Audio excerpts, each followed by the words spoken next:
আসসালামু আলাইকুম প্রিয় শিক্ষার্থীবৃন্দু। তো আপনারা যারা ডাবির শিক্ষার্থী রয়েছেন, তো আপনাদের যে বিশেষ মাইগ্রেশন তো শূন্য আসন কিন্তু মনোনয়ন প্রকাশ করা হয়েছে।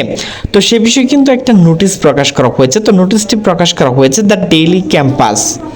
তো নোটিশে বলা হয়েছে ডাবি বিশেষ মাইগ্রেশন ও শূন্য আসন বিভাগ মনোনয়ন প্রকাশ।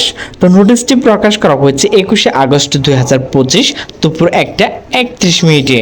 তো নোটিশে প্রকাশ করা হয়েছে ঢাকা বিশ্ববিদ্যালয়ের অধীনে ডাবি 2024-25 শিক্ষাবর্ষের মাইগ্রেশন দ্বিতীয় চূড়ান্ত ধাপের ফল প্রকাশ করা হয়েছে।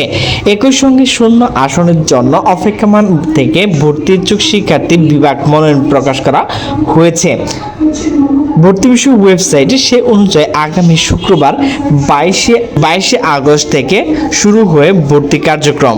ভর্তি বিষয় ওয়েবসাইটে বলা হয়েছে যাদের বিষয় পরিবর্তন হয়েছে তারা অনলাইন 50 টাকা মাইগ্রেশন ফি জমা দিয়ে পেমেন্ট স্লিপ এর কপি সহকারে নতুন বিভাগ যোগাযোগ করবেন।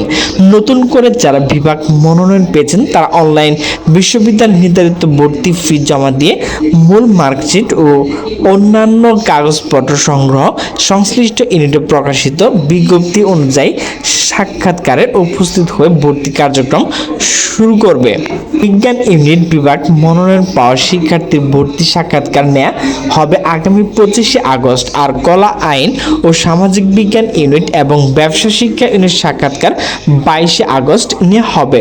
তো প্রিয় শিক্ষার্থীবৃন্দ, সাক্ষাৎকারের সময় আপনাদের যে সকল কাগজপাতি সংগ্রহ করতে হবে, তো প্রথমে হচ্ছে ভর্তি পরীক্ষার মূল প্রবেশপত্র, এসএসসি এবং এইচএসসি পরীক্ষার একাডেমি মূল ট্রান্সক্রিপ্ট। এরপর হচ্ছে কেন্দ্রীয় ভর্তি অফিসের নির্দেশনা অনুযায়ী অনলাইন জমা দেওয়া ফি এর রসিদ, অনলাইন পূরণকৃত প্রার্থী প্রাথমিক আবেদন বিস্তারিত ফর্ম ও শিক্ষার্থীর ভর্তিযোগ্য বিষয়সমূহ পছন্দক্রম প্রিন্ট কপি।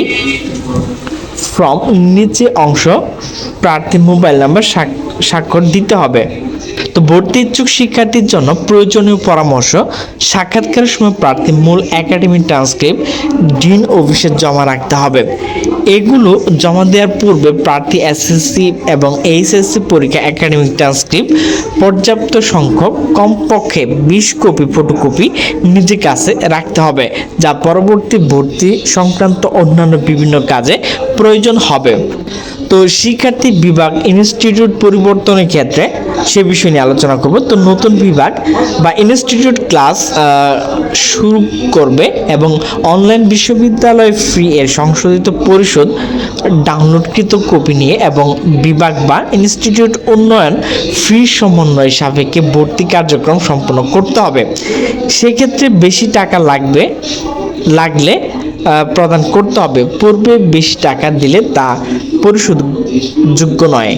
প্রিয় শিক্ষার্থীবৃন্দ, ডাবির বিশেষ মাইগ্রেশন শূন্য আসন বিভাগ মনোনয়ন প্রকাশ করা হয়েছে। তো যারা মনোনয়ন পেয়েছেন, তো আপনাদের বিষয়ে আলোচনা করেছি। তো আমার ভিডিওটি যদি ভালো লাগে তাহলে অবশ্যই লাইক কমেন্ট শেয়ার করবেন। সকল সুস্থ থাকবেন, ভালো থাকবেন। আল্লাহ হাফেজ।